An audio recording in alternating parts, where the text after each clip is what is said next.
हमने शहर को दी एक नई पहचान, हम हैं सिंघानिया बिल्डकॉन। उत्तर प्रदेश विधानसभा चुनाव के लिए 10 फरवरी को पहले चरण का मतदान हो चुका है। अब 14 फरवरी को होने वाले दूसरे चरण के दंगल शुरू हो गया है। पीएम मोदी आज दोपहर 12 बजे उत्तराखंड के अल्मोड़ा में जनसभा को संबोधित करेंगे। वहीं दोपहर 2:30 बजे के आसपास यूपी के कासगंज में रैली भी निकालेंगे। पीएम मोदी आज दोपहर 2:30 बजे वीडियो संदेश के जरिए वन ओशन समिट की उच्च स्तरीय बैठक को संबोधित करेंगे, जिसमें कई देश हिस्सा लेंगे। जानकारी के मुताबिक जर्मनी, ब्रिटेन, दक्षिण कोरिया, जापान, कनाडा समेत कई राष्ट्राध्यक्ष और शासनाध्यक्ष भी सम्मेलन में शामिल होंगे। पीएम मोदी ने उत्तराखंड के श्रीनगर में चुनावी रैली की। इस दौरान उन्होंने विपक्ष पर हमला बोलते हुए कहा, कांग्रेस के लोग उत्तराखंड के लोगों से भड़के हुए हैं। सत्ता तक पहुंचने के लिए देवभूमि की संस्कृति और पहचान को मिटाने की साजिश कर रहे हैं। ये लोग तुष्टीकरण, वोट बैंक वाला फॉर्मूला आजमा रहे हैं। पीएम मोदी ने कहा कि कांग्रेस पार्टी की एक ही पहचान है, सत्ता आती है तो इनका भ्रष्टाचार बेलगाम हो जाता है और सत्ता जाती है तो पूरी ताकत षड्यंत्र में लगा देते हैं और बौखला जाते हैं। पिछले 10 सालों से लोकसभा में उत्तराखंड के लोग इन्हें शून्य दे रहे हैं। विधानसभा में 5 साल से ये सत्ता से बाहर है। पीएम मोदी के सहारनपुर पहुंचे, जहां उन्होंने अपने भाषण की शुरुआत में वोटर्स को संबोधित किया। कहा कि पहले चरण के वोटर से क्षमा याचना करता हूं, अब दूसरे चरण के चुनाव अभियान का आगाज कर रहा हूं, जो यूपी के विकास की नई ऊंचाई पर पहुंचाने वाला है। जो यूपी को अपराध से मुक्त रखेगा, उसको ही वोट देंगे। पीएम ने कहा कि चुनाव में लगे सभी कर्मचारियों का आभार देता हूं। डबल इंजन की सरकार जो काम कर रही है, उसको आगे बढ़ाने रहने के लिए सरकार का आना जरूरी है। प्रदेश में विकास का काम होता रहे, इसके लिए भाजपा सरकार जरूरी है। पीएम ने इस दौरान सपा पर जमकर निशाना साधा। कहा कि जो परिवारवादी पार्टी है, उसे माफिया की चिंता है। अपने परिवार की सेवा में लगे रहने वाले लोग, परिवार का भला सोचने वाले लोग, गरीबों, दलितों, शोषित वंचितों के लिए कभी कुछ नहीं सोचते। पीएम मोदी ने आगे कहा कि योगी की सरकार यूपी के अलग अलग जिलों को अच्छी सड़कों से जोड़ रही है, कनेक्टिविटी बढ़ा रही है। उन्होंने कहा कि भाजपा सरकार का ये इतिहास है, ये परंपरा है कि भाजपा सरकार जो संकल्प लेती है उसे पूरा करके दिखाती है। ये हमारी ही सरकार है जिसने गन्ना किसानों को पहले के मुकाबले कई ज्यादा भुगतान किया। किसानों को लेकर पीएम मोदी ने कहा कि वे गन्ना किसानों को एक और परेशानी से मुक्ति दिलाने का स्थायी उपाय कर रहे हैं। उन्होंने कहा कि गन्ना किसानों के हितों को ध्यान में रखते हुए जब जरूरत पड़ेगी तब इथेनॉल प्लांट बनाएंगे, लेकिन गन्ना किसान को परेशानी नहीं होने देंगे।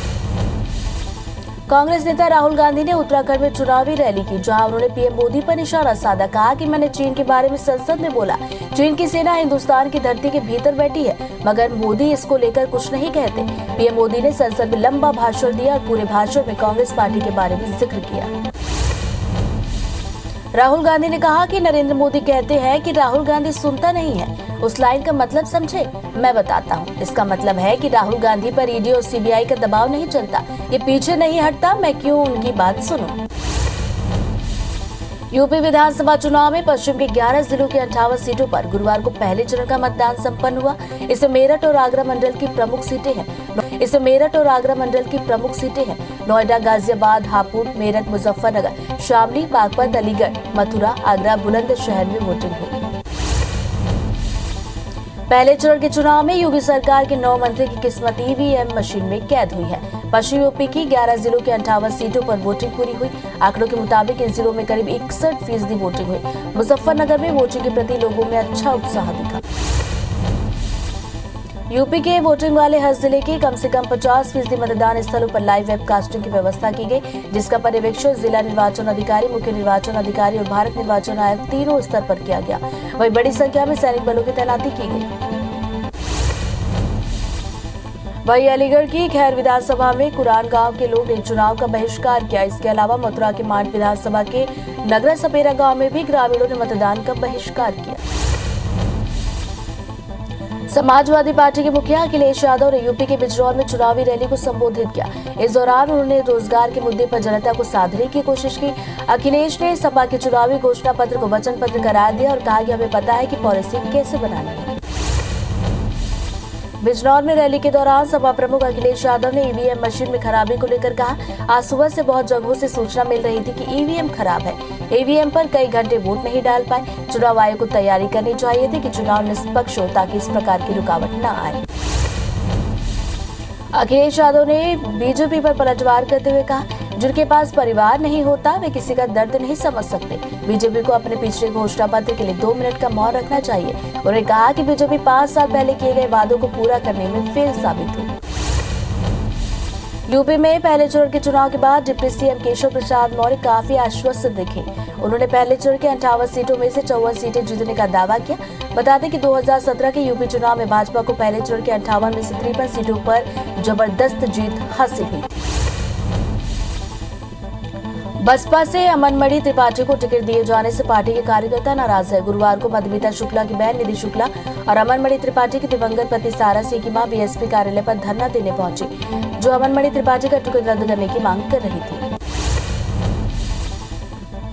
सीएम शिवराज सिंह चौहान उत्तराखंड के दौरे पर रहे, जहां उन्होंने हरिद्वार ग्रामीण विधानसभा में जनसभा की।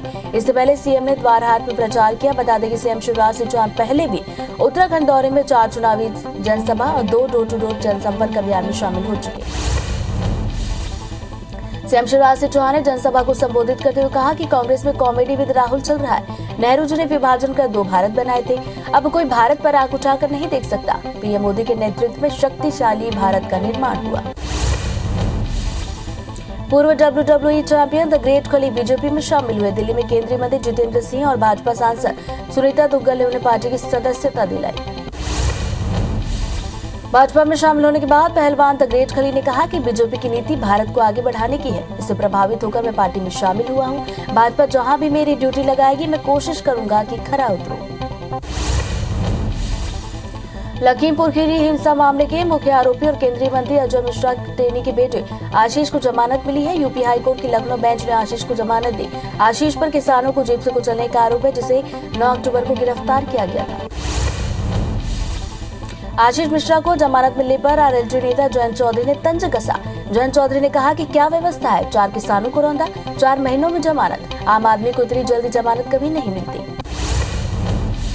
कर्नाटक सरकार ने हिजाब विवाद के मद्देनजर बेंगलुरु में स्कूल कॉलेजों के 200 मीटर के दायरे में लोगों के जमा होने पर रोक लगा दी। ये पाबंदी है 2 हफ्ते तक रहेगी। हाईकोर्ट में इस विवाद पर लगातार दूसरे दिन कोई फैसला नहीं हो सका।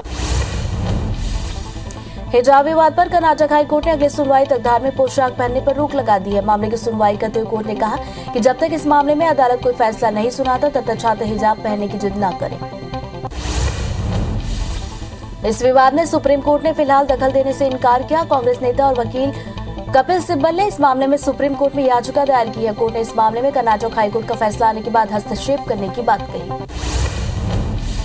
हिजाब मामले पर कर्नाटक के सीएम बसवराज बोम्मई ने कहा कि स्कूल परिसर और छात्रों के बीच शांति बनाए रखने के लिए स्कूलों में अवकाश दिया गया है। मैं सभी लोगों से अपील करता हूं कि वे ऐसा कुछ भी न करें जिससे स्कूल परिसर और राज्य में शांति भंग हो। खेल जगत से जुड़ी खबरों से भी आपको अपडेट करवाते फटाफट अंदाज में। भारत और वेस्ट इंडीज के बीच तीसरा और आखिरी वनडे मैच आज अहमदाबाद के नरेंद्र मोदी स्टेडियम में खेला जाएगा। मैच दोपहर 1 बजे शुरू होगा। पहले दोनों मैच जीत चुकी टीम इंडिया की नजर अब आखिरी मुकाबला जीतकर सीरीज क्लीन स्वीप करने पर रहेगी। आज भारत के पास इतिहास बदलने का मौका है। आईपीएल 2022 ऑक्शन से ठीक पहले बीसीसीआई ने 3 खिलाड़ियों की गेंदबाजी पर रोक लगा दी है। इसके अलावा बीसीसीआई ने 10 और ऐसे खिलाड़ियों के नाम जारी किए हैं जिनके गेंदबाजी एक्शन पर शक है। ये सभी खिलाड़ी संदेह के घेरे में रहने वाले हैं। ये लिस्ट खिलाड़ियों पर बड़ा असर डाल सकती है। देश, दुनिया और राज्यों के कोरोना के आंकड़ों से आपको अपडेट करवाते हैं। केंद्रीय स्वास्थ्य मंत्रालय ने गुरुवार को प्रेस कॉन्फ्रेंस की। इस दौरान मंत्रालय ने कहा कि देश में कोविड की स्थिति काफी अच्छी है। हालांकि कुछ राज्य केरल, मिजोरम, हिमाचल प्रदेश और अरुणाचल प्रदेश, सिक्किम में अभी भी कोविड पॉजिटिविटी दर ज्यादा है। केंद्रीय स्वास्थ्य मंत्रालय ने विदेश से आने वाले यात्रियों के लिए नई गाइडलाइन जारी की। इसके तहत अब 7 दिन का अनिवार्य होम क्वारंटाइन जरूरी नहीं होगा। साथ ही RT-PCR रिपोर्ट की अनिवार्यता खत्म कर दी गई। गाइडलाइन के सभी नियम 14 फरवरी से लागू हो जाएंगे। दुनिया भर में कोरोना के मामले बढ़ते हुए 40 करोड़ 60 लाख के पार चले गए। कोरोना से मौत का आंकड़ा 58,07,000 के पार। पूरी दुनिया में 32 करोड़ 58 लाख से ज्यादा मरीज कोरोना को हराकर ठीक हुए। दुनिया में एक्टिव मरीजों के मामले 7 करोड़ के पार। एमपी में 24 घंटे के अंदर कोरोना के 2742 मामले दर्ज किए गए, 6 की मौत हुई, 6555 डिस्चार्ज हुए। एक्टिव मरीजों की संख्या बढ़कर 29,000 के पार, इलाज जारी। तो वहीं छत्तीसगढ़ में 1008 नए मामले, 7 मरीजों की मौत, 1699 हुए स्वस्थ। तो एक्टिव मरीजों की संख्या पहुंची 9000 के पार।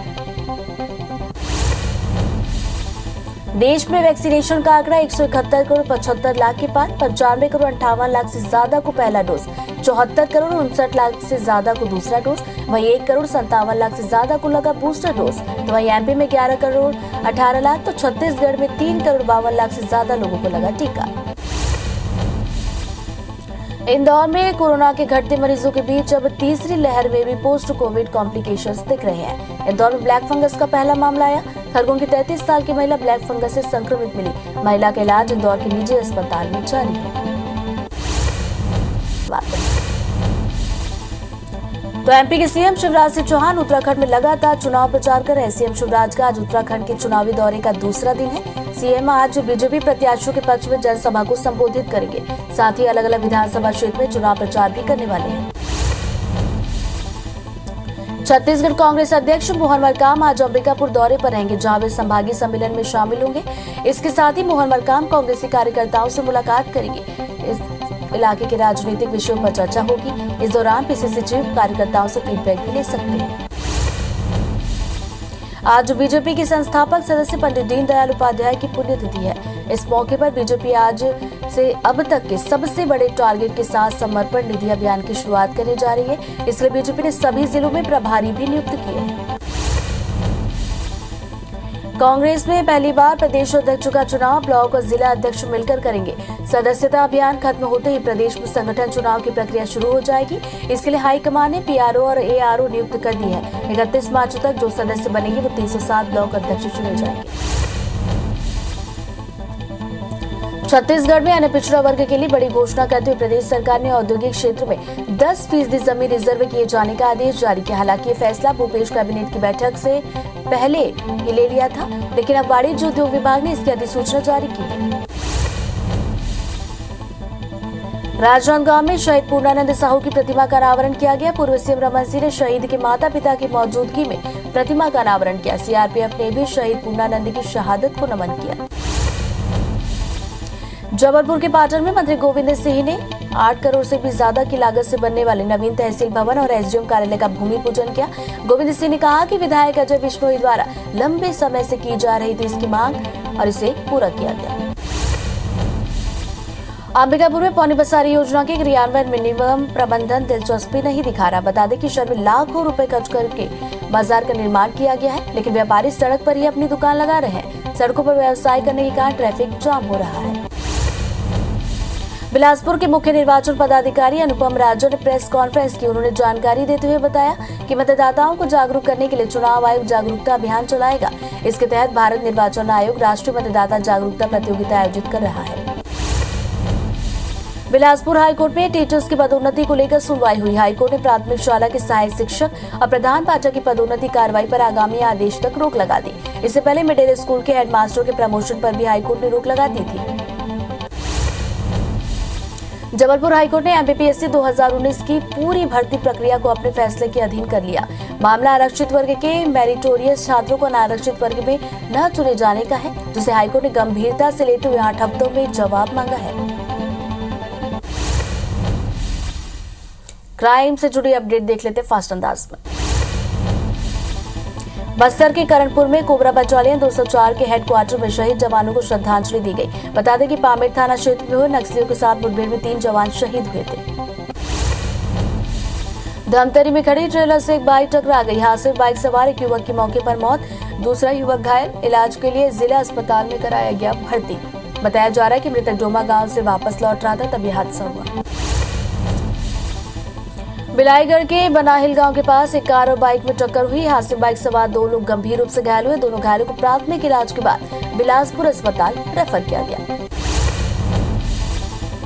छतरपुर के मातगुआ थाना क्षेत्र में ट्रैक्टर पलटने से 2 लोगों की मौत। तेज रफ्तार ट्रैक्टर मिट्टी के ढेर में चढ़ा, अनियंत्रित होकर पलटा। हादसे में 2 लोग गंभीर रूप से घायल, इलाज जारी। रीवा के सोनारी गांव में खेत की रखवाली करने गए किसान पर एक जंगली सुअर ने किया हमला।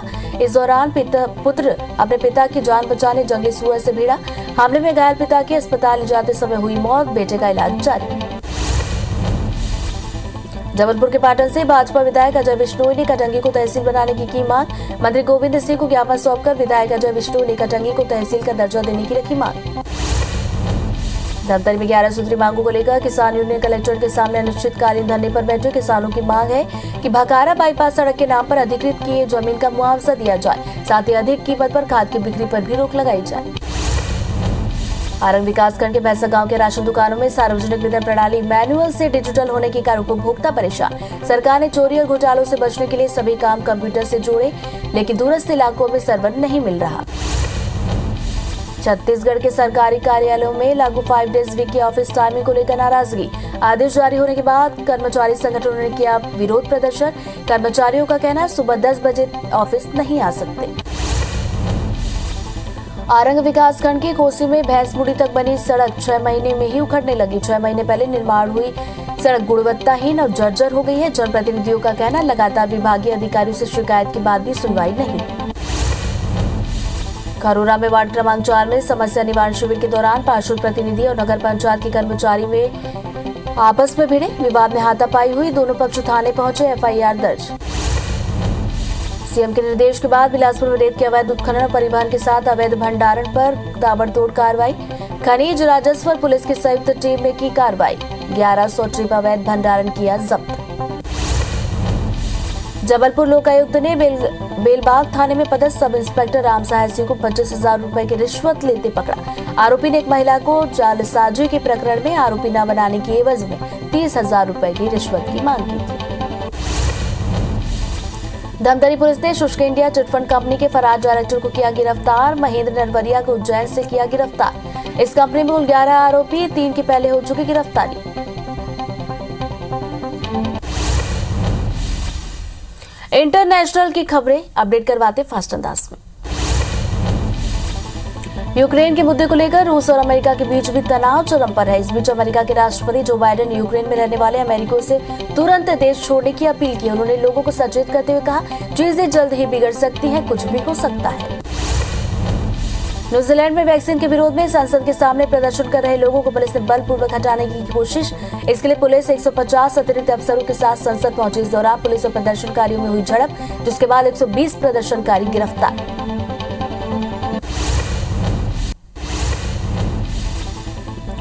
उत्तर प्रदेश विधानसभा चुनाव के लिए 10 फरवरी के पहले चरण का मतदान हो चुका है। अब 14 फरवरी को होने वाले दूसरे चरण के लिए दंगल शुरू हुआ है। पीएम मोदी आज दोपहर 12 बजे उत्तराखंड के अल्मोड़ा में जनसभा को संबोधित करेंगे। वहीं दोपहर 2:30 बजे के आसपास यूपी के कासगंज में रैली भी निकालने वाले हैं। पीएम मोदी आज दोपहर 2:30 बजे वीडियो संदेश के जरिए वन ओशन समिट के उच्च स्तरीय बैठक को संबोधित करेंगे, जिसमें कई देश हिस्सा लेने वाले हैं। जानकारी के मुताबिक जर्मनी, ब्रिटेन, दक्षिण कोरिया, जापान, कनाडा समेत कई राष्ट्राध्यक्ष सम्मेलन में शामिल होंगे। प्रधानमंत्री मोदी ने उत्तराखंड के श्रीनगर में चुनावी रैली की। इस दौरान उन्होंने विपक्ष पर हमला बोला। कहा कि कांग्रेस के लोग उत्तराखंड के लोगों से भड़के हुए हैं। सत्ता तक पहुंचने के लिए ये देवभूमि की संस्कृति और पहचान को मिटाने की साजिश कर रहे हैं। ये लोग तुष्टीकरण, वोट बैंक वाला फॉर्मूला आजमा रहे हैं। पीएम ने कहा कि कांग्रेस पार्टी की एक ही पहचान है, सत्ता आती है तो इनका भ्रष्टाचार बेलगाम हो जाता है और सत्ता जाती है तो पूरी ताकत षड्यंत्रों में लगा देते हैं और बौखला जाते हैं। पिछले 10 सालों में लोकसभा में उत्तराखंड के लोग इन्हें शून्य दे रहे हैं। विधानसभा में 5 साल से ये सत्ता से बाहर है। पीएम मोदी के यूपी के सहारनपुर पहुंचे, जहां उन्होंने अपने भाषण की शुरुआत में वोटर्स को संबोधित किया। कहा कि पहले चरण के वोटर से क्षमा याचना करता हूं, दूसरे चरण के चुनाव अभियान का आगाज कर रहा हूं, जो यूपी को विकास की नई ऊंचाई पर पहुंचाएगा, जो यूपी को अपराध से मुक्त रखेगा और उसको ही वोट देंगे। पीएम ने कहा कि चुनाव में लगे सभी कर्मचारियों का आभार देता हूं। डबल इंजन की सरकार जो काम कर रही है उसको आगे बढ़ाते रहने के लिए सरकार का आना जरूरी। प्रदेश में विकास का काम होता रहे, इसके लिए भाजपा सरकार जरूरी। पीएम ने इस दौरान सभा पर जमकर निशाना साधा, कहा कि जो परिवारवादी पार्टी है उसे माफिया की चिंता है। अपने परिवार की सेवा में लगे रहने वाले लोग, परिवार का भला सोचने वाले लोग गरीबों, दलितों, शोषितों, वंचितों के लिए कभी कुछ नहीं सोचते। यूपी में दूसरे चरण उत्तराखंड, गोवा में प्रचार के लिए बस 2 दिनों का समय है, इसलिए यहां चुनाव प्रचार के लिए तमाम राजनीतिक पार्टियों ने अपनी ताकत झोंक दी है। केंद्रीय गृह मंत्री अमित शाह जनसभाओं को संबोधित करेंगे। वे आंवला और शाहजहांपुर की तिलहर विधानसभा में जनसभा को संबोधित करने वाले हैं। कांग्रेस नेता राहुल गांधी ने उत्तराखंड में चुनावी रैली की, जहां उन्होंने पीएम मोदी पर निशाना साधा। कहा कि मैंने चीन के बारे में संसद में बोला। चीन की सेना हिंदुस्तान की धरती के भीतर बैठी है, मगर पीएम इसको लेकर कुछ नहीं कहते। पीएम मोदी ने संसद में लंबा भाषण दिया और पूरे भाषण में कांग्रेस पार्टी के बारे में ही जिक्र किया। राहुल ने कहा कि नरेंद्र मोदी कहते हैं कि राहुल गांधी सुनता नहीं है। उस लाइन का मतलब क्या समझे? मैं बताता हूँ। इसका मतलब है कि राहुल गांधी पर ईडी और सीबीआई का दबाव नहीं चलता, ये पीछे नहीं हटता। मैं क्यों उनकी बात सुनूं? समाजवादी पार्टी के मुखिया अखिलेश यादव ने यूपी के बिजनौर में चुनावी रैली को संबोधित किया। इस दौरान उन्होंने रोजगार के मुद्दे पर जनता को साधने की कोशिश की। अखिलेश यादव ने सपा के चुनावी घोषणा पत्र को वचन पत्र करार दिया। कहा कि हमें पता है कि पॉलिसी कैसे बनानी है। तो इधर अखिलेश यादव ने भी बीजेपी पर पलटवार करते हुए कहा कि जिनके पास परिवार नहीं होता वे किसी का दर्द नहीं समझ सकते। बीजेपी अपने पिछले घोषणा पत्र के लिए 2 मिनट का मौन रखना चाहिए। उन्होंने कहा कि बीजेपी 5 साल पहले किए गए वादों को पूरा करने में फेल रही। उत्तर प्रदेश में पहले चरण के चुनाव के बाद डिप्टी सीएम केशव प्रसाद मौर्य काफी आश्वस्त दिखे। उन्होंने पहले चरण की 58 सीटों में से 54 सीटें जीतने का दावा किया। बता दें कि 2017 के यूपी चुनाव में भाजपा को पहले चरण के 58 में से 53 सीटों पर जीत मिली थी। पूर्व WWE चैंपियन द ग्रेट खली बीजेपी में शामिल हुए। दिल्ली में केंद्रीय मंत्री जितेंद्र सिंह और भाजपा सांसद सुनीता दुग्गल ने उन्हें पार्टी की सदस्यता दिलाई। भाजपा में शामिल होने के बाद ग्रेट खली ने कहा कि बीजेपी की नीति भारत को आगे बढ़ाने की है। इससे प्रभावित होकर मैं पार्टी में शामिल हुआ। भाजपा जहां भी मेरी ड्यूटी लगाएगी मैं कोशिश करूंगा खरा उतरूं। लखीमपुर हिंसा मामले के मुख्य आरोपी और केंद्रीय मंत्री अजय मिश्रा टेनी के बेटे आशीष को जमानत मिल गई है। यूपी हाईकोर्ट की लखनऊ बेंच ने जमानत दी है। आशीष पर किसानों को जेब से कुचलने का आरोप है, जिसे 9 अक्टूबर को गिरफ्तार किया गया था। आशीष मिश्रा को जमानत मिलने पर आरएलजे नेता जयंत चौधरी ने तंज कसा। जयंत ने कहा कि क्या व्यवस्था है, 4 किसानों को रौंदा, 4 महीनों में जमानत। आम आदमी को इतनी जल्दी जमानत कभी नहीं मिलती। कर्नाटक सरकार ने हिजाब विवाद के मद्देनजर बेंगलुरु में स्कूल कॉलेजों को 200 मीटर के दायरे में लोगों को जमा होने पर रोक लगा दी है। ये पाबंदी 2 हफ्ते तक रहेगी। हाईकोर्ट में इस विवाद पर लगातार दूसरे दिन फैसला नहीं हो सका। हिजाब विवाद पर कर्नाटक हाईकोर्ट ने अगली सुनवाई तक धार्मिक पोशाक पहनने पर रोक लगा दी। मामले की सुनवाई करते हुए कोर्ट ने कहा कि जब तक इस मामले में अदालत कोई फैसला नहीं सुनाता तब तक छात्र हिजाब पहनने की जिद न करें। हिजाब विवाद में सुप्रीम कोर्ट ने फिलहाल दखल देने से इनकार किया। कांग्रेस नेता और वकील कपिल सिब्बल ने इस मामले में सुप्रीम कोर्ट में याचिका दायर की। कोर्ट ने इस मामले में कर्नाटक हाईकोर्ट का फैसला आने के बाद हस्तक्षेप करने की बात कही। हिजाब मामले पर कर्नाटक के सीएम बसवराज ने कहा कि स्कूल परिसर और छात्रों के बीच शांति बनाए रखने के लिए स्कूलों में अवकाश दिया गया है। मैं सभी लोगों से अपील करता हूं कि वे ऐसा कुछ भी न करें जिससे स्कूल परिसर और राज्य में शांति भंग हो। कर्नाटक से शुरू हुए हिजाब विवाद पर मद्रास हाईकोर्ट ने चिंता जाहिर की। कोर्ट ने पूछा कि क्या सर्वोपरि है, राष्ट्र या फिर धर्म? कार्यवाहक चीफ जस्टिस एमएन भंडारी और जस्टिस डी चक्रवर्ती की बेंच ने कहा कि ये स्तब्ध करने वाला है कि कोई हिजाब के पक्ष में है, कोई टोपी के पक्ष में। राजस्थान बोर्ड 10वीं 12वीं की परीक्षा की तारीख को आगे बढ़ा दिया है। पहले ये परीक्षा 3 मार्च से होने वाली थी, अब ये परीक्षा 24 मार्च से होगी। राज्य के शिक्षा मंत्री ने कहा कि राजस्थान बोर्ड 10वीं 12वीं की न्यू डेट शीट जल्द आधिकारिक वेबसाइट पर जारी करेगा। भारत और वेस्ट इंडीज के बीच तीसरा और आखिरी वनडे मैच आज अहमदाबाद के नरेंद्र मोदी स्टेडियम में खेला जाएगा। मैच दोपहर 1 बजे शुरू होगा। पहले दोनों मैच जीत चुकी टीम इंडिया की नजर अब आखिरी मुकाबला जीतकर सीरीज क्लीन स्वीप करने पर रहेगी। आज भारत के पास इतिहास बदलने का मौका। आईपीएल 2022 ऑक्शन से ठीक पहले बीसीसीआई ने 3 खिलाड़ियों की गेंदबाजी पर रोक लगाई। इसके अलावा बीसीसीआई ने 10 और ऐसे खिलाड़ियों के नाम जारी किए जिनके गेंदबाजी एक्शन पर शक है। ये सभी खिलाड़ी संदेह के घेरे में रहने वाले हैं। ये लिस्ट खिलाड़ियों पर बड़ा असर डाल सकती है। केंद्रीय स्वास्थ्य मंत्रालय ने गुरुवार को प्रेस कॉन्फ्रेंस की। इस दौरान मंत्रालय ने कहा कि देश में कोविड की स्थिति काफी अच्छी है। हालांकि कुछ राज्य जैसे कि केरल, मिजोरम, हिमाचल प्रदेश, अरुणाचल प्रदेश, सिक्किम में अभी भी कोविड की पॉजिटिविटी रेट ज्यादा है। केंद्रीय स्वास्थ्य मंत्रालय ने विदेश से आने वाले यात्रियों के लिए नई गाइडलाइन जारी की। इसके तहत अब 7 दिन का अनिवार्य होम क्वारंटाइन जरूरी नहीं, RT-PCR रिपोर्ट की अनिवार्यता भी खत्म। गाइडलाइन के सभी नियम 14 फरवरी से लागू। दुनिया भर में कोरोना के मामले बढ़ते हुए 40 करोड़ 60 लाख के पार। कोरोना से मौत का आंकड़ा 58,07,000 के पार। पूरी दुनिया में 32 करोड़ 58 लाख से ज्यादा मरीज हुए ठीक। दुनिया में एक्टिव मरीजों की संख्या 7 करोड़ के पार। मध्य प्रदेश में 24 घंटे में 2,742 नए मामले, 6 की मौत, 6,555 हुए ठीक। एक्टिव मरीजों की संख्या 29,000 के पार। तो वहीं छत्तीसगढ़ में 1,008 नए मामले, 7 मरीजों की मौत, 1,699 स्वस्थ। एक्टिव मरीजों की संख्या 9,897। देश में वैक्सीनेशन का आंकड़ा 171 करोड़ 75 लाख के पार। 95 करोड़ 58 लाख से ज्यादा को पहली डोज, 74 करोड़ 59 लाख से ज्यादा को दूसरी डोज, 1 करोड़ 57 लाख से ज्यादा को लगी बूस्टर डोज। तो MP में 11 करोड़ 18 लाख, छत्तीसगढ़ में 3 करोड़ 52 लाख से ज्यादा को लगा टीका। इंदौर में घटते कोरोना मरीजों के बीच अब तीसरी लहर में भी पोस्ट कोविड कॉम्प्लिकेशंस दिखाई दे रहे हैं। इंदौर में ब्लैक फंगस का पहला मामला आया। खरगोन की 33 साल की महिला में ये फंगस मिला। महिला का इलाज इंदौर के निजी अस्पताल में जारी। मध्य प्रदेश के सीएम शिवराज सिंह चौहान उत्तराखंड में लगातार चुनाव प्रचार कर रहे हैं। सीएम शिवराज का आज उत्तराखंड के चुनावी दौरे का दूसरा दिन। सीएम आज बीजेपी प्रत्याशियों के पक्ष में जनसभा को संबोधित करेंगे। अलग अलग विधानसभा क्षेत्र में चुनाव प्रचार भी करेंगे।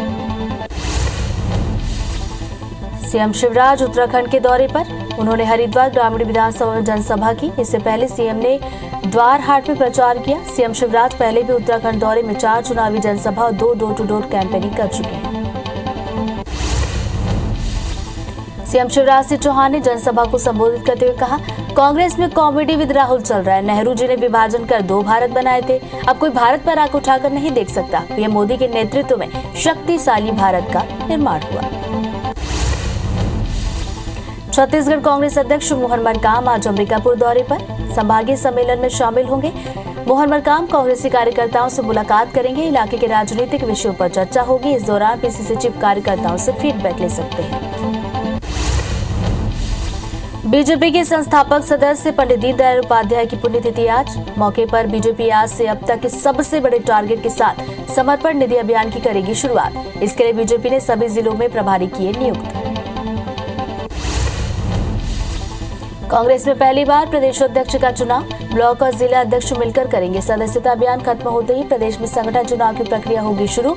इसके लिए हाईकमान ने PRO और ARO नियुक्त किए। 31 मार्च तक जो सदस्य बनेंगे वो 307 ब्लॉक अध्यक्ष चुनेंगे। मध्य प्रदेश में आज बीजेपी का समर्पण निधि संग्रह अभियान। 150 करोड़ से भी ज्यादा की राशि एकत्र करने का टारगेट। अभियान के लिए सभी जिलों में प्रभारी किए गए नियुक्त। पंडित दीनदयाल उपाध्याय की पुण्यतिथि के मौके पर अभियान की शुरुआत। सांसद, मंत्री और विधायक करेंगे सहयोग। छत्तीसगढ़ में अन्य पिछड़ा वर्ग के लिए बड़ी घोषणा करते हुए प्रदेश सरकार ने औद्योगिक क्षेत्रों में 10% जमीन रिजर्व किए जाने का आदेश किया जारी। फैसला भूपेश कैबिनेट की बैठक में पहले ही ले लिया गया था। अब वाणिज्य उद्योग विभाग ने अधिसूचना की जारी। बिलासपुर हाईकोर्ट में टीचर्स की पदोन्नति को लेकर सुनवाई। हाईकोर्ट ने प्राथमिक शाला के सहायक शिक्षक और प्रधान पाठक की पदोन्नति कार्रवाई पर आगामी आदेश तक लगाई रोक। इससे पहले मिडिल स्कूल के हेडमास्टर के प्रमोशन पर भी हाईकोर्ट ने लगाई थी रोक। जबलपुर हाईकोर्ट ने MPPSC 2019 की पूरी भर्ती प्रक्रिया को अपने फैसले के अधीन लिया। मामला आरक्षित वर्ग के मेरिटोरियस छात्रों को अनारक्षित वर्ग में न चुने जाने का हाईकोर्ट ने गंभीरता से लेते हुए 8 हफ्तों में विस्तृत जवाब मांगा। खंडवा में ट्रैफिक जागरूकता सप्ताह की शुरुआत, जिसे लेकर पुलिस कंट्रोल रूम में SP विवेक सिंह ने प्रेस कॉन्फ्रेंस की। SP ने कहा कि सप्ताह का फोकस पब्लिक अवेयरनेस और शहर में पार्किंग पॉइंट को लेकर रहेगा। राजिम पुन्नी मेला की तैयारी को लेकर पुलिस अधीक्षक ने की समीक्षा बैठक में यातायात अपराध और महिलाओं की सुरक्षा को लेकर चर्चा। सुरक्षा की दृष्टि से राजिम मेले में सीसीटीवी से निगरानी रखने का फैसला। जबलपुर के पाटन से भाजपा विधायक अजय बिश्नोई ने कटंगी को तहसील बनाने की मांग। मंत्री गोविंद सिंह को ज्ञापन सौंपकर विधायक अजय बिश्नोई ने कटंगी को तहसील का दर्जा देने की रखी मांग। धमतरी में 11 सूत्री मांगों को लेकर किसान यूनियन कलेक्ट्रेट के सामने अनिश्चितकालीन धरने पर बैठे। किसानों की मांग है कि भकारा बाईपास सड़क के नाम पर अधिकृत किए गए जमीन का मुआवजा दिया जाए, साथ ही अधिक कीमत पर खाद की बिक्री पर रोक लगाई जाए। छत्तीसगढ़ के सहकारी कार्यालयों में लागू 5 डेज वीक के ऑफिस टाइमिंग को लेकर नाराजगी। आदेश जारी होने के बाद कर्मचारी संगठनों ने किया विरोध प्रदर्शन। कर्मचारियों का कहना है सुबह 10 बजे तक नहीं आ सकते ऑफिस। औरंग विकासखंड की खोसी से भैंसमुड़ी तक बनी सड़क 6 महीने में ही उखड़ने लगी। 6 महीने पहले निर्माण हुई सड़क गुणवत्ताहीन और जर्जर हो चुकी है। जनप्रतिनिधियों का कहना है लगातार विभागीय अधिकारियों से शिकायत के बाद भी सुनवाई नहीं।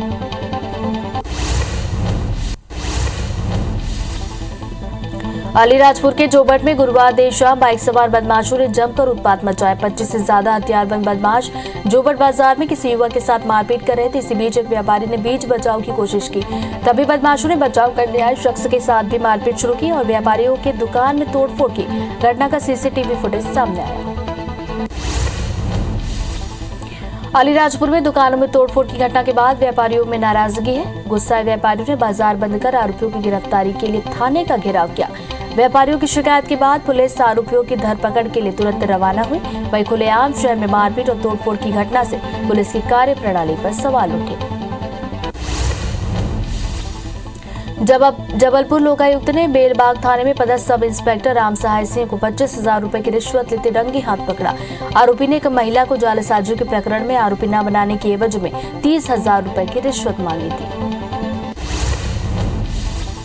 सीएम के निर्देश के बाद बिलासपुर में रेत के अवैध उत्खनन और परिवहन के साथ अवैध भंडारण पर भी प्रशासन ने ताबड़तोड़ कार्रवाई शुरू की। इसी कड़ी में खनिज राजस्व और पुलिस की संयुक्त टीम ने छापेमार कार्रवाई करते हुए करीब 1100 ट्रिप अवैध भंडारण किया, रेत जब्त किया।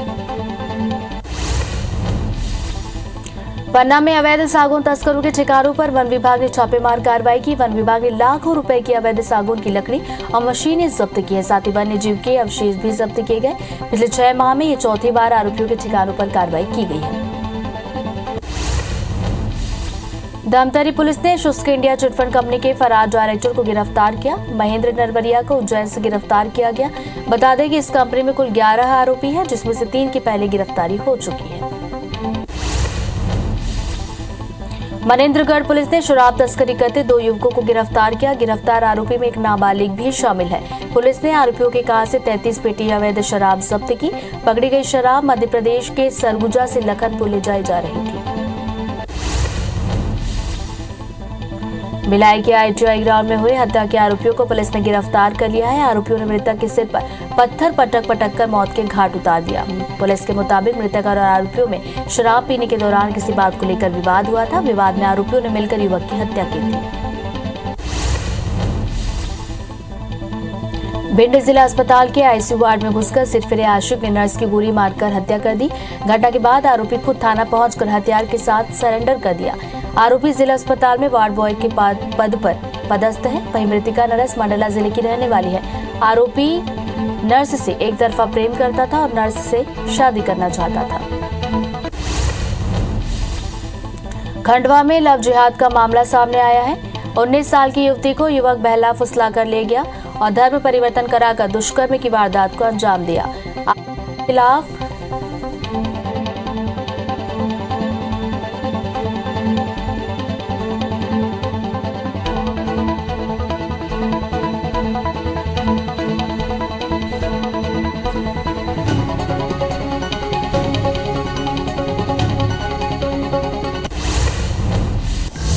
यूपी विधानसभा चुनाव के लिए 10 फरवरी को पहले चरण का मतदान हो चुका है। अब 14 फरवरी को होने वाले दूसरे चरण के लिए दंगल शुरू हो गया है।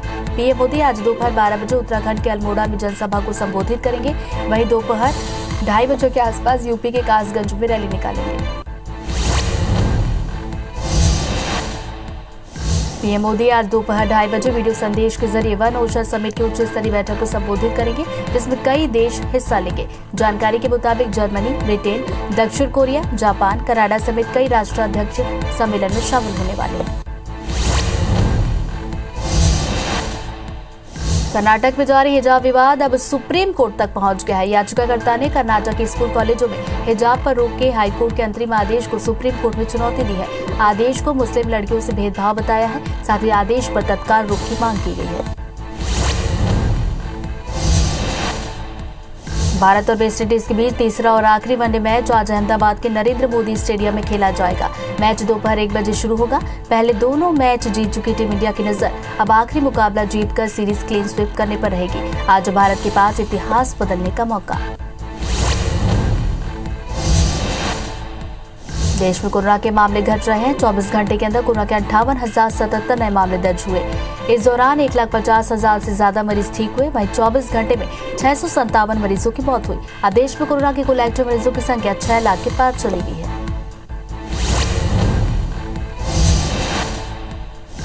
देश में वैक्सीनेशन का आंकड़ा 172 करोड़ के पार चला गया, जिसमें 95 करोड़ 58 लाख से ज्यादा लोगों को पहला डोज, 74 करोड़ 59 लाख से ज्यादा लोगों को दूसरी डोज लगी, 1 करोड़ 57 लाख से ज्यादा को बूस्टर डोज लगी। तो वहीं मध्य प्रदेश में 11 करोड़ 18 लाख, छत्तीसगढ़ में 3 करोड़ 52 लाख से ज्यादा लोगों को टीका लगा। उत्तर प्रदेश विधानसभा चुनाव के लिए 10 फरवरी को पहले चरण का मतदान हो चुका है। अब 14 फरवरी को होने वाले दूसरे चरण के लिए दंगल शुरू हो गया है।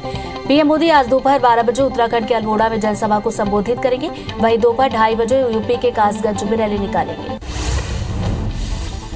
पीएम मोदी आज दोपहर 2:30 बजे वीडियो संदेश के जरिए वन ओशन समिट की उच्च स्तरीय बैठक को संबोधित करेंगे, जिसमें कई देश हिस्सा लेंगे। जानकारी के मुताबिक जर्मनी, ब्रिटेन, दक्षिण कोरिया, जापान, कनाडा समेत कई राष्ट्राध्यक्ष सम्मेलन में शामिल होंगे। पीएम मोदी ने उत्तराखंड के श्रीनगर में चुनावी रैली की। इस दौरान उन्होंने विपक्ष पर हमला करते हुए कहा कि कांग्रेस के लोग उत्तराखंड के लोगों से भड़के हुए हैं। सत्ता तक पहुंचने के लिए ये देवभूमि की संस्कृति और पहचान को मिटाने की साजिश है। ये लोग तुष्टीकरण वोट बैंक फॉर्मूला अपना रहे हैं। पीएम ने कहा, कांग्रेस पार्टी की एक ही पहचान है, सत्ता आती है तो इनका भ्रष्टाचार बेलगाम हो जाता है और सत्ता जाती है तो पूरी ताकत षड्यंत्र में लगा देते हैं, बौखला जाते हैं। पिछले 10 सालों में लोकसभा में उत्तराखंड के लोग इन्हें शून्य दे रहे हैं। विधानसभा में 5 साल से ये सत्ता से बाहर है। पीएम मोदी के सहारनपुर पहुंचे, जहां उन्होंने अपने भाषण की शुरुआत में वोटर्स को संबोधित किया। कहा कि पहले चरण के वोटर से क्षमा याचना करता हूं। अब दूसरे चरण के चुनाव अभियान का आगाज कर रहा हूं, जो यूपी के विकास को नई ऊंचाइयों पर ले जाएगा, जो यूपी को अपराध से मुक्त रखेगा, उसको ही वोट देंगे। यूपी में दूसरे चरण और उत्तराखंड, गोवा में प्रचार के लिए बस 2 दिनों का समय बचा है। इसलिए यहाँ चुनाव प्रचार के लिए तमाम राजनीतिक पार्टियों ने अपनी पूरी ताकत झोंक दी है। केंद्रीय गृह मंत्री अमित शाह आज जनसभाओं को संबोधित करेंगे। वे आंवला और शाहजहांपुर की तिलहर विधानसभा को संबोधित करेंगे। यूपी के वाराणसी में केंद्रीय मंत्री अनुराग ठाकुर ने बीजेपी उम्मीदवारों के लिए प्रचार किया। इस दौरान उन्होंने कहा कि कल पहले चरण के मतदान हुए, जिसमें यूपी की जनता ने गुंडा राज और माफिया राज को मुक्त करने के लिए योगी सरकार को फिर सत्ता में लाने के लिए वोट किया। अखिलेश अपनी सीट से चुनाव हारेंगे। वहीं राहुल गांधी और अरविंद केजरीवाल आज गोवा में वोट मांगेंगे। अमित शाह, योगी आदित्यनाथ से लेकर अखिलेश यादव, असदुद्दीन ओवैसी, जयंत चौधरी समेत तमाम नेताओं की आज जनसभाएं हैं। उत्तराखंड, गोवा और यूपी में दूसरे चरण के चुनाव के लिए 12 फरवरी की शाम तक प्रचार थम जाएगा। ऑस्ट्रेलिया के मेलबर्न में क्वाड विदेश मंत्रियों की बैठक हुई। इस बार क्वाड विदेश मंत्रियों की बैठक की मेजबानी ऑस्ट्रेलिया कर रहा है। इसमें विदेश मंत्री एस जयशंकर ने ऑस्ट्रेलिया के पीएम, ऑस्ट्रेलियाई विदेश मंत्री, जापान के विदेश मंत्री और अमेरिका के विदेश मंत्री के साथ हिस्सा लिया। बैठक की शुरुआत करते हुए विदेश मंत्री एस जयशंकर ने क्वाड देशों के बीच रिश्तों की तारीफ की। उन्होंने कहा कि मुझे लगता है कि क्वाड में बहुत अच्छा काम किया है, क्योंकि हमारे द्विपक्षीय संबंध बहुत मजबूत है। निश्चित रूप से मुझे उम्मीद है कि हमारे द्विपक्षीय संबंधों में कोई प्रगति क्वाड के रूप में अच्छी तरह से होगी। हिजाब विवाद पर कर्नाटक हाईकोर्ट ने अगली सुनवाई तक धार्मिक पोशाक पहनने पर रोक लगा दी है। मामले की सुनवाई करते हुए कोर्ट ने कहा कि जब तक इस मामले में अदालत कोई फैसला नहीं सुनाता, तब तक छात्र हिजाब पहनने की जिद न करें। कर्नाटक में जारी हिजाब विवाद अब सुप्रीम कोर्ट तक पहुंचा है। याचिकाकर्ता ने कर्नाटक के स्कूल कॉलेजों में हिजाब पर अंतरिम रोक के हाईकोर्ट के अंतरिम आदेश को सुप्रीम कोर्ट में चुनौती दी। आदेश को मुस्लिम लड़कियों से भेदभाव बताया। साथ ही आदेश पर तत्काल रोक की मांग की गई। कर्नाटक से शुरू हुए हिजाब विवाद पर मद्रास हाईकोर्ट ने चिंता जाहिर की है। कोर्ट ने पूछा कि क्या सर्वोपरि है, राष्ट्र या धर्म। कार्यवाहक chief justice M N Bhandari और जस्टिस डी भरत चक्रवर्ती की बेंच ने कहा कि ये स्तब्ध करने वाला है कि कोई हिजाब के पक्ष में है, कोई टोपी के पक्ष में। हिजाब मामले पर कर्नाटक के सीएम बसवराज ने कहा कि स्कूल परिसर और छात्रों के बीच शांति व्यवस्था बनाए रखने के लिए स्कूलों में अवकाश दिया गया है। मैं सभी लोगों से अपील करता हूं कि वे ऐसा कुछ भी न करें जिससे स्कूल परिसर और राज्य में शांति भंग हो। राजस्थान बोर्ड 10वीं 12वीं की परीक्षा की तारीख आगे बढ़ा रहा है। पहले ये परीक्षा 3 मार्च को होने वाली थी, अब परीक्षाएं 24 मार्च को होंगी।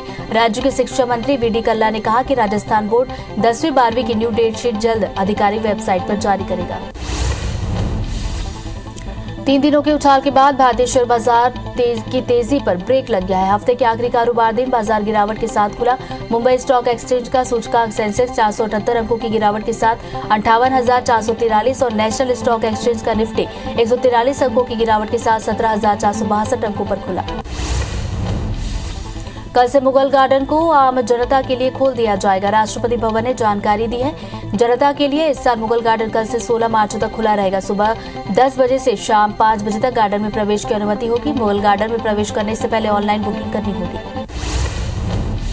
लखीमपुर खीरी कांड के आरोपी आशीष मिश्रा को जमानत मिल गई है, जिसे लेकर प्रियंका गांधी ने केंद्र सरकार पर निशाना साधा।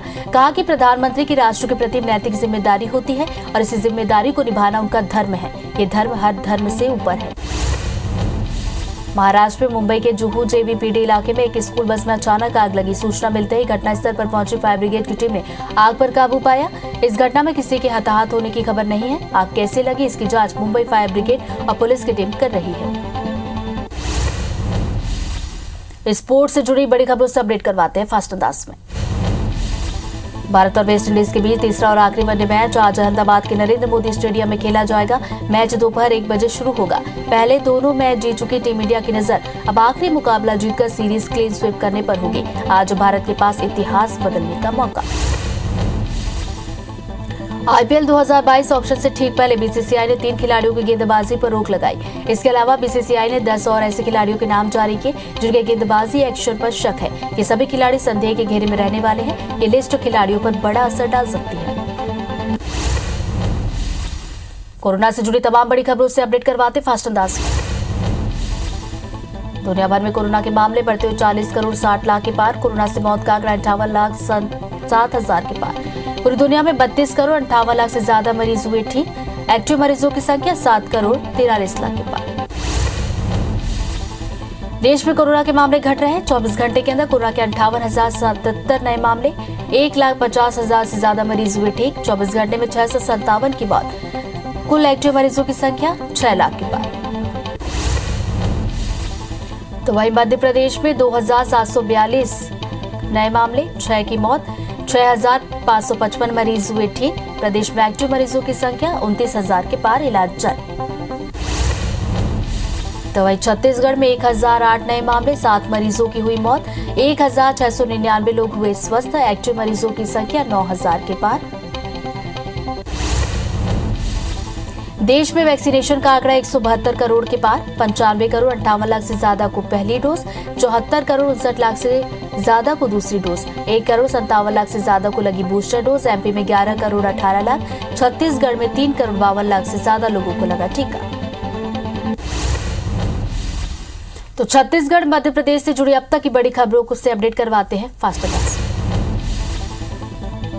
मध्य प्रदेश के सीएम शिवराज सिंह चौहान उत्तराखंड में लगातार चुनाव प्रचार कर रहे हैं। सीएम शिवराज का आज उत्तराखंड का चुनावी दौरा का दूसरा दिन। सीएम आज बीजेपी प्रत्याशियों के पक्ष में जनसभा को संबोधित करेंगे, साथ ही अलग अलग विधानसभा क्षेत्र में चुनाव प्रचार करेंगे।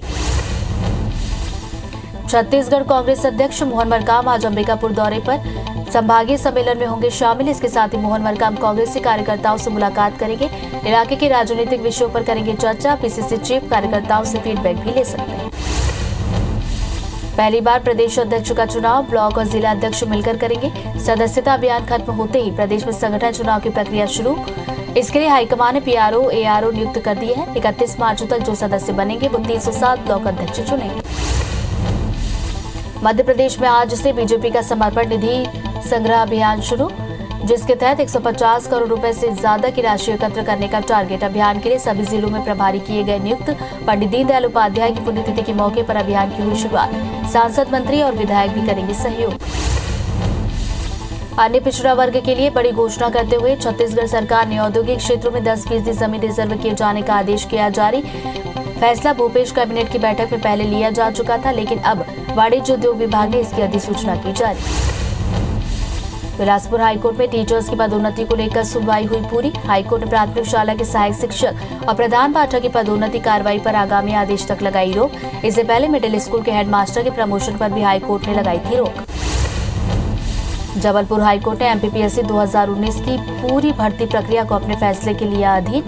मामला आरक्षित वर्ग के मेरिटोरियस छात्रों को अनारक्षित वर्ग में न चुने जाने का हाईकोर्ट ने गंभीरता से लेते हुए 8 हफ्तों में जवाब मांगा। खंडवा में ट्रैफिक जागरूकता सप्ताह की शुरुआत। पुलिस कंट्रोल रूम में एसपी विवेक सिंह ने की प्रेस कॉन्फ्रेंस। एसपी ने कहा, इस सप्ताह का फोकस पब्लिक अवेयरनेस और शहर में पार्किंग पॉइंट को लेकर। राज्य पूर्णिमा मेला की तैयारी को लेकर पुलिस अधीक्षक ने की समीक्षा बैठक। यातायात अपराध और महिलाओं की सुरक्षा को लेकर हुई चर्चा। सुरक्षा की दृष्टि से राज्य मेले में सीसीटीवी से निगरानी रखने का फैसला। जबलपुर के पाटन से भाजपा विधायक अजय बिश्नोई ने कटंगी को तहसील बनाने की मांग। मंत्री गोविंद सिंह को ज्ञापन सौंपकर विधायक अजय बिश्नोई ने कटंगी को तहसील का दर्जा देने की रखी मांग। धमतरी में 11 सूत्री मांगों को लेकर किसान यूनियन कलेक्टर के सामने अनिश्चितकालीन धरने पर बैठे। किसानों की मांग है कि भखारा बाईपास सड़क के नाम पर अधिकृत किए जमीन का मुआवजा दिया जाए, साथ ही अधिक कीमत पर खाद की बिक्री पर रोक लगाई जाए। अलीराजपुर के जोवट में गुरुवार देर शाम बाइक सवार बदमाशों ने जमकर उत्पात मचाया। 25 से ज्यादा हथियारबंद बदमाश जोवट बाजार में किसी युवक के साथ मारपीट कर रहे थे। इसी बीच एक व्यापारी ने बीच बचाव की कोशिश की, तभी बदमाशों ने बचाव करने आए युवक के साथ भी मारपीट शुरू कर दी। व्यापारियों की दुकानों में तोड़फोड़ की गई। घटना सीसीटीवी में कैद हुई। अलीराजपुर में दुकानों में तोड़फोड़ की घटना के बाद व्यापारियों में गुस्साए व्यापारियों ने बाजार बंद कर आरोपियों की गिरफ्तारी के लिए थाने का घेराव किया। व्यापारियों की शिकायत के बाद पुलिस आरोपियों की धरपकड़ के लिए तुरंत रवाना हुई। वहीं खुलेआम शहर में मारपीट और तोड़फोड़ की घटना से पुलिस की कार्यप्रणाली पर सवाल उठे। जबलपुर लोकायुक्त ने बेलबाग थाने में पदस्थ सब इंस्पेक्टर राम सहाय सिंह को 25,000 रुपए की रिश्वत लेते रंगे हाथ पकड़ा। आरोपी ने एक महिला को जालसाजी के प्रकरण में आरोपी न बनाने की एवज में 30,000 रुपए की रिश्वत मांगी थी। सीएम के निर्देश के बाद बिलासपुर में रेत के अवैध उत्खनन और परिवहन के साथ अवैध भंडारण पर भी प्रशासन ने ताबड़तोड़ कार्रवाई की। इसी कड़ी में खनिज, राजस्व और पुलिस की संयुक्त टीम ने छापेमार कार्रवाई करते हुए 1100 ट्रिप अवैध भंडारण किया हुआ रेत जब्त किया। पन्ना में अवैध सागौन तस्करों के ठिकानों पर वन विभाग ने छापेमारी की। वन विभाग ने लाखों रुपए की अवैध सागौन की लकड़ी और मशीनें जब्त की हैं। साथ ही वन्य जीव के अवशेष भी जब्त किए गए। पिछले 6 माह में ये चौथी बार आरोपियों के ठिकानों पर कार्रवाई की गई। धमतरी पुलिस ने शुष्क इंडिया चिटफंड कंपनी के फरार डायरेक्टर को गिरफ्तार किया। महेंद्र नरवरिया को उज्जैन से गिरफ्तार किया गया। बता दें कि इस कंपनी में कुल 11 आरोपी हैं, जिसमें से 3 की पहले ही गिरफ्तारी की जा चुकी है। मनेंद्रगढ़ पुलिस ने शराब तस्करी करते 2 युवकों को गिरफ्तार किया। गिरफ्तार आरोपी में एक नाबालिग भी शामिल है। पुलिस ने आरोपियों की कार से 33 पेटी अवैध शराब जब्त की। पकड़ी गई शराब मध्य प्रदेश के सरगुजा के लखनपुर ले जाई जा रही थी। भिलाई के ITI ग्राउंड में हुए हत्या के आरोपियों को पुलिस ने गिरफ्तार किया। आरोपियों ने मृतक के सिर पर पत्थर पटक कर मौत के घाट उतारा। पुलिस के मुताबिक मृतक और आरोपियों में शराब पीने के दौरान किसी बात को लेकर विवाद हुआ था। विवाद में आरोपियों ने मिलकर युवक की हत्या की। भिंड जिला अस्पताल के ICU वार्ड में घुसकर सिरफिरे आशिक ने नर्स की गोली मारकर हत्या की। घटना के बाद आरोपी खुद थाना पहुंचकर सरेंडर किया। आरोपी जिला अस्पताल में वार्ड बॉय के पद पर पदस्थ है। वहीं मृतका नर्स मंडला जिले की रहने वाली है। आरोपी ने नर्स से एक तरफा प्रेम किया था और नर्स से शादी करना चाहता था। खंडवा में लव जिहाद का मामला आया। 19 साल की युवती को युवक बहला फुसलाकर ले गया। धर्म परिवर्तन कराकर दुष्कर्म की वारदात को अंजाम दिया। आरोपी के खिलाफ धार्मिक स्वतंत्रता अधिनियम के तहत मामला दर्ज हुआ। बलरामपुर के ग्राम पंचायत कुंती में स्कूल जा रही 11वीं की छात्रा के साथ रास्ते में छेड़छाड़ हुई। उसके कपड़े फाड़ देने के मामले में पुलिस ने आरोपी को गिरफ्तार किया। आरोपी ने जानबूझकर इस वारदात को अंजाम दिया था। मामले में पुलिस की कार्रवाई जारी है। इंदौर पुलिस ने एक ऐसे आरोपी को गिरफ्तार किया जो मासूम बच्चियों से अश्लील हरकतें करता था। आरोपी 14 साल से फरार था। आरोपी सिर्फ नाबालिग बच्चों को ही अपना निशाना बनाता था। फिलहाल पुलिस आरोपी से पूछताछ कर रही है। कवर्धा के पंडरिया थाना में अजीबोगरीब मामला आया, जहां पुलिस ने 6 साल पुराने मामले में कार्रवाई करते हुए नाबालिग से दुष्कर्म के आरोप में युवक को गिरफ्तार किया। लेकिन युवक ने नाबालिग से 6 साल पहले ही शादी कर ली थी, जिसकी अभी 4 साल की बेटी भी है। फिलहाल मामला कोर्ट में है। ग्वालियर में लाइन अटैच किए गए 4 पुलिसकर्मियों को जल्द ही सीआईडी गिरफ्तार कर सकती है। ये कार्रवाई मोबाइल चोरी मामले में आरोपी शिवम भदौरिया सुसाइड केस में होनी है। दमोह के देहात थाना क्षेत्र में मवेशी चोर को ग्रामीणों ने सबक सिखाया। ग्रामीणों ने मवेशी चोर करते आरोपी को रंगे हाथ पकड़ा, जिसके बाद उसे सबक सिखाने के लिए मौके पर ही मुंडन कर दिया। मुंडन करने के बाद ग्रामीणों ने आरोपी को पुलिस के हवाले किया। खंडवा में जीआरपी ने 2 शादी चोरों को गिरफ्तार किया। दोनों बदमाश ट्रेनों में सवार यात्रियों को निशाना बनाते थे, उनके जेवर नकदी पर हाथ साफ करते थे। जीआरपी के मुताबिक ये दोनों युवक हिस्ट्री शीटर चोर हैं, जिन पर खंडवा से लेकर इटारसी हरदा तक मामले दर्ज हैं। कवर्धा पुलिस ने बाइक चोर गिरोह के 3 सदस्यों को गिरफ्तार किया। साथ ही उनके पास से 5 बाइक भी जब्त की। आरोपी बाइक को कवर्धा और मुंगेली जिले के अलग अलग क्षेत्रों से चोरी कर बेचते थे। पुलिस के मुताबिक सूचना के आधार पर कार्रवाई की गई। कवर्धा पुलिस ने 7 लाख कीमत के 61 मोबाइल को बरामद कर उनके मालिकों को सौंपा। मोबाइल चोरी की कई शिकायतें जिले के अलग अलग थानों में दर्ज की गई थी, जिस पर साइबर सेल की टीम ने अभियान चलाकर 15 से ज्यादा आरोपियों को गिरफ्तार किया। 61 मोबाइल जब्त किए। बलरामपुर की राजपुर थाना पुलिस ने कट्टे की नोक पर ढाबा संचालक से लूटपाट करने वाले 2 आरोपियों को गिरफ्तार किया। आरोपियों के पास से पुलिस ने एक देसी कट्टा और कार बरामद की है। जशपुर की 2 नाबालिग बहनों को अच्छी नौकरी का झांसा देकर दिल्ली ले जाने और वहां उन्हें बेचने के आरोपी को तबकारा पुलिस ने गिरफ्तार किया। दोनों बहनों को दिल्ली से वापस लाकर उनके परिजनों को सौंपा गया। इंदौर में नौकरी के लिए भटक रही पश्चिम बंगाल की नाबालिग बच्ची को पुलिस ने परिजनों को सौंपा। माता पिता के आपसी विवाद के चलते बच्ची ने खुद को अकेले रहने का फैसला किया था, जिसके बाद बच्ची फ्लाइट से इंदौर पहुंची थी। मुरैना जिले के जौरा में बेकाबू एम्बुलेंस ने बाइक सवार पिता पुत्र को टक्कर मारी। हादसे में दोनों की मौत। एम्बुलेंस की टक्कर से मोटरसाइकिल का टैंक फटा, आग लगी। पुलिस के मुताबिक गुलपुरा निवासी शमशुद्दीन खान अपने पुत्र शाहरुख खान के साथ लोधी गार्डन में शादी समारोह में जा रहा था, तब ये हादसा हुआ। धमतरी में खड़ी ट्रेलर से एक बाइक टकरा गई। हादसे में बाइक सवार एक युवक की मौत हुई, दूसरा युवक घायल हुआ। इलाज के लिए जिला अस्पताल में किया गया भर्ती। बताया जा रहा है कि मृतक डोमा गांव से वापस लौट रहा था। बेलाईगढ़ के बनाहिल गांव के पास एक कार और बाइक में टक्कर हो गई। हादसे में बाइक सवार 2 लोग गंभीर रूप से घायल हुए। घायलों को इलाज के लिए अस्पताल में भर्ती कराया गया। बढ़ते आगे कुछ इंटरनेशनल खबरों से भी अपडेट करवाते हैं। यूक्रेन के मुद्दे को लेकर रूस और अमेरिका के बीच भी तनाव चरम पर है। इस बीच अमेरिका के राष्ट्रपति जो बाइडेन यूक्रेन में रहने वाले अमेरिकियों से तुरंत देश छोड़ने की अपील की है। उन्होंने लोगों को सचेत करते हुए कहा कि चीजें जल्द ही बिगड़ सकती हैं और कुछ भी हो सकता है। ब्रिटेन के शाही परिवार के प्रिंस चार्ल्स कोरोना संक्रमित पाए गए, सेल्फ आइसोलेशन में है। 73 साल के प्रिंस चार्ल्स दूसरी बार पॉजिटिव हुए। इससे पहले वे 2020 में भी संक्रमित हुए थे। न्यूजीलैंड में वैक्सीन के विरोध में संसद के सामने प्रदर्शन कर रहे लोगों को पुलिस ने बलपूर्वक हटाने की कोशिश की। इसके लिए पुलिस 150 अतिरिक्त अफसरों के साथ संसद पहुंचे। इस दौरान पुलिस और प्रदर्शनकारियों में झड़प हुई। 120 प्रदर्शनकारियों को गिरफ्तार किया गया।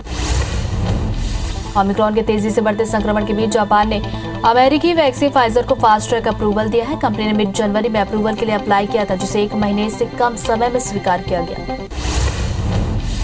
अमेरिकी कंपनी नोवावैक्स ने ऐलान किया है कि 12 से 17 साल वालों को लगाए जाने वाले उसकी वैक्सीन ट्रायल में सुरक्षित और प्रभावी रही। 2247 अमेरिकी बच्चों पर की गई स्टडी में सामने आया कि 12 से 17 साल के बच्चों को वैक्सीन के 2 डोज देने से संक्रमण रोकने में 80% मदद मिलती है। स्पेन सरकार ने घर से बाहर मास्क लगाने की अनिवार्यता को किया खत्म। अब सिर्फ उन जगहों पर मास्क लगाना होगा जरूरी जहां भीड़ में लोग जुटते हैं और यहां सोशल डिस्टेंसिंग कर पाना मुमकिन नहीं।